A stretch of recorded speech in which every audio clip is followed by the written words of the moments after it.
এমন একটা রোগের কথা বলবো আজকে, যে রোগটা আসলে বেশি মানুষের একটা হয় না, কিন্তু যাদের হয় তাদের অবস্থা খুব খারাপ হয়ে যায়। সেটা হলো যে আসলে রোগটার নাম পরে বলি, আগে আপনার লক্ষণটা বলি, তাহলে বুঝতে পারবেন। বিষয়টি হলো যে আসলে বিশেষ করে বাচ্চাদের ক্ষেত্রে দিন দিন মানে শুকিয়ে যাওয়া, একদমই শরীরের অংশটুকু মাংস পর্যন্ত শুকিয়ে যাচ্ছে, এবং অবস্থাটা এমন যে দেখলে কেমন বয়স্ক বয়স্ক একটা ভাব চলে আসে। আর দেখা যায় যে খাবার দাবার ব্যাপক খায়, খুব খায় মোটামুটি, কিন্তু শরীরের কোনো উন্নতি নাই, দিন দিন দিন দিন শুকিয়ে যাচ্ছে শুকিয়ে যাচ্ছে। অনেক ক্ষেত্রে শরীরের ডান সাইড বা বাম সাইড, অথবা উপরে, অথবা শরীরের উপরের অংশ, অথবা নিচের অংশ মানে পায়ের অংশটুকু, এরকম ভাবে শরীরের বিভিন্ন অংশটুকু শুকিয়ে যেতে থাকে। তো মারাত্মক এই যে রোগটা, এই রোগটার নাম হলো পুড়িয়ে যাওয়া বা শীর্ণ রোগ। তো এই শীর্ণ রোগটা আসলে অনেক কারণই হতে পারে। তার মধ্যে একটা হলো যে আপনার পরিবেশের সমস্যা, যে পরিবেশটায় থাকে, যে আবহাওয়ায় থাকে, সে পরিবেশের সমস্যা রয়েছে। দূষিত বা দেখা যায় যে নোংরামি, এরকম একটা পরিবেশ। অথবা আর একটা বিষয় রয়েছে, সেটা হলো যে আসলে যদি দেখা যায় যে খাবারের সমস্যা, আর্থিকভাবে দুর্বল, অথবা এমন একটা পরিবেশে ছিল যে পরিবেশে খাবার দাবার যাই খাক, খাবার মধ্যে পুষ্টি নাই। খাবার খায় ঠিক আছে, কিন্তু খাবারে কোনো পুষ্টি হয় না, খাবারে কোনো পুষ্টি নেই, এরকম পরিবেশেও এই সমস্যাটা হতে পারে। তো এই জীর্ণ রোগ বা এই শীর্ণ রোগটা, এই রোগটা যদি আপনি আক্রান্ত হন, তাহলে আসলে এখান থেকে বের হয়ে আসার উপায় কি, এর জন্য কি ব্যবস্থা রয়েছে? সত্যিকার অর্থে এটার জন্য হোমিওপ্যাথিতে বলা চলে যে পরীক্ষিত কার্যকরী অনেকগুলো ওষুধ রয়েছে, যে ওষুধগুলো আপনার এই জীর্ণ রোগ শীর্ণ রোগটা একেবারে টোটালি ভালো করে দিতে সক্ষম। এবং এটা অবশ্যই যেহেতু শারীরিক মানে দুর্বলতার কারণ, পুষ্টিহীনতার একটা অভাব, পরিবেশগত সমস্যা, এই সমস্যাগুলো দূর করার পর যদি আপনি হোমিওপ্যাথি চিকিৎসা যদি নিতে পারেন, তাহলে আপনার এই সমস্যাটি স্থায়ীভাবে সমাধান হতে পারে। এক্ষেত্রে হোমিওপ্যাথি ওষুধের মধ্যে সবার আগে সর্বপ্রথম যে ওষুধটি ব্যবহৃত হয় তার নাম হলো অ্যাব্রোটেনাম।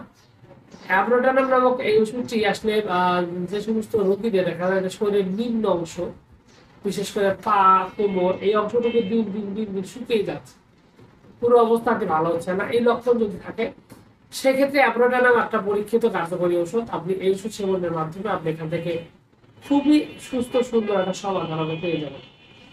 সেই সাথে আরো ওষুধ রয়েছে, এর মধ্যে আপনার আইডাম রয়েছে, একটা গুরুত্বপূর্ণ ওষুধ। আইডাম কিন্তু আপনার এই প্রবলেমটি সলভ করার জন্য খুব ভালো রকমের সমাধান আছে।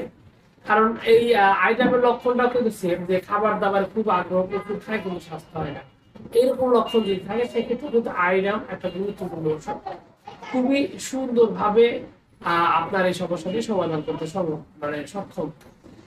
সেই সাথে আরো বেশ কিছু ওষুধের মধ্যে রয়েছে সিফিলিনাম। সিফিলিনাম মূলত হলো যাদের বাবা মার দেখা গেছে যে শরীরে জীবাণু রয়েছে, বা অনেকটা মানে সিফিলিস গনোরিয়ার যে জীবাণুগুলো থাকে, এই জীবাণুর এফেক্টের কারণে যদি বাচ্চা এই ধরনের সমস্যা হয়ে থাকে।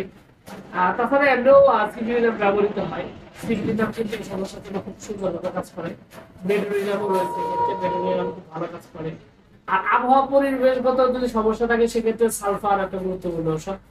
তবে বিষয়টা হলো যে এখানে যে ওষুধগুলো আমি বলছি না কেন, প্রত্যেকটা ওষুধ কিন্তু আন্দাজে সবাই খাওয়ানো যাবে না।